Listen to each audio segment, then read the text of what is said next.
to stay in the game and limit them really to not many chances. I didn't feel for the boys putting a great shift. Was that the worst penalty decision you've ever seen? Yeah, it's a tough one really. At the time when he gave it, I thought, my initial instinct was it'll be all right. But that's VAR will turn it over, and then I clicked on in my head that VAR couldn't intervene. So yeah, that's when my head went a little bit. But no, it was a tough one. I think he probably looks back, he knows he got it wrong, and listen, that's why we have VAR. Because the big moments we need them correct really, and yeah, it's a tough gig if we don't have help for them. Go on. It's 2 weeks in a row now that this team showed real sort of character and attitude and spirit, and I think the head coach has touched on maybe that's something that wasn't always there consistently before that. Has there been kind of a shift in mentality within the squad to approach games differently? I think it's something that you can Yeah, well obviously we've had 4 tough away games under this manager, and I feel like in all 4 of them games, Arsenal twice, City and Liverpool, we've competed in all of them. We got done here last time, but we only got done by 2 set plays.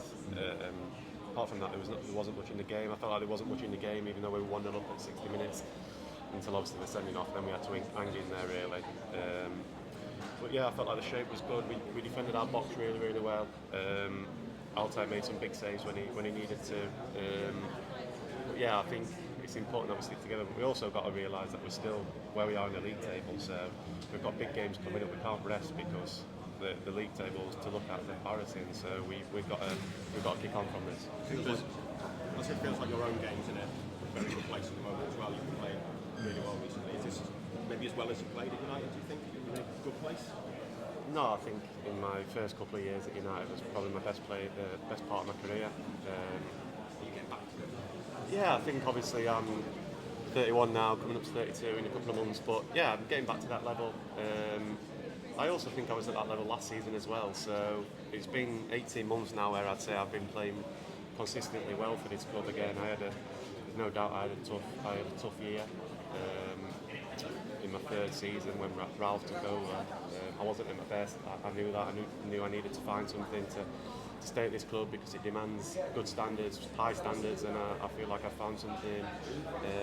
Mentally, physically, I feel good. Can we run through a few of the numerous issues, starting with Zirkzee, numerous talking points, I should say. Zirkzee is obviously the big one tonight.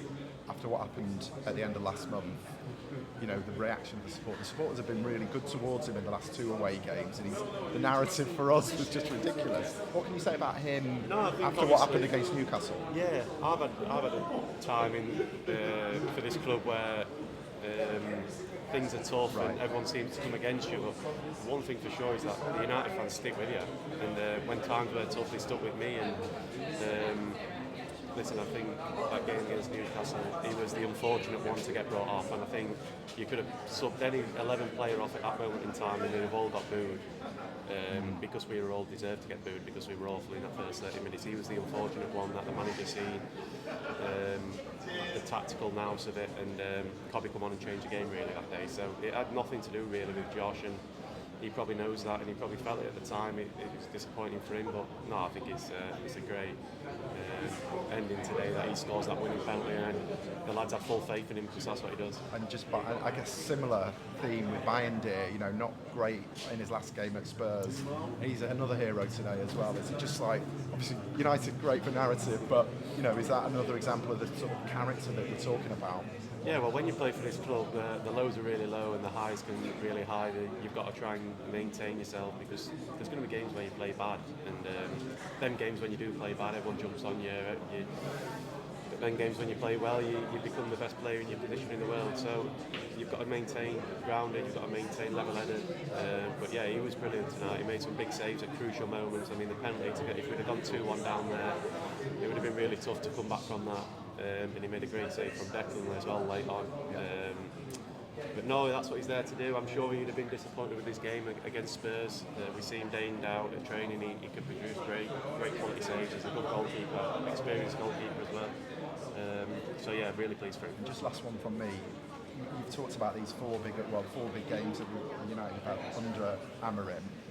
Southampton at home, the levels just have to be the same. And are you confident they will be? Yeah, listen, that's so important. We know we've we've had these big games, but we know we can perform in these big games, but we've got to maintain our consistency. Our consistency over the last year or so has been really, really poor.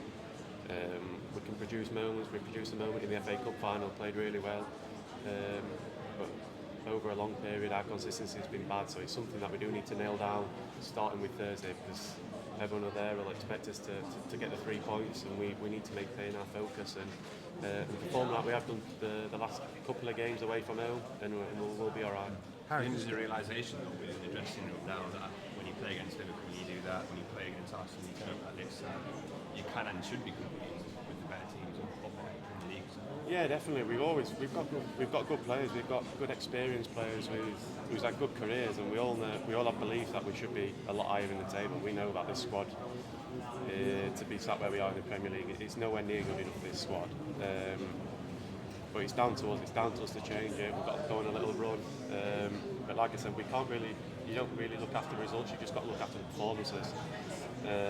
You can get too wound up looking at results and worrying about results, but as a footballer you've got to look after performances. If the performances are high over a period of time, the results will come, and that's what we've got to maintain. Ruben, sorry, you said a minute ago, Harry, that you've had to find something to stay in this club. Obviously you've had your contract extended. I mean, how do you feel about that? Can you tell us a bit about the conversation with Ruben when it came about? He said in his press conference last week that he told you you needed to improve and improve as a leader, and I think we're all saying that's one of your strong suits, but does that kind of show how demanding he is?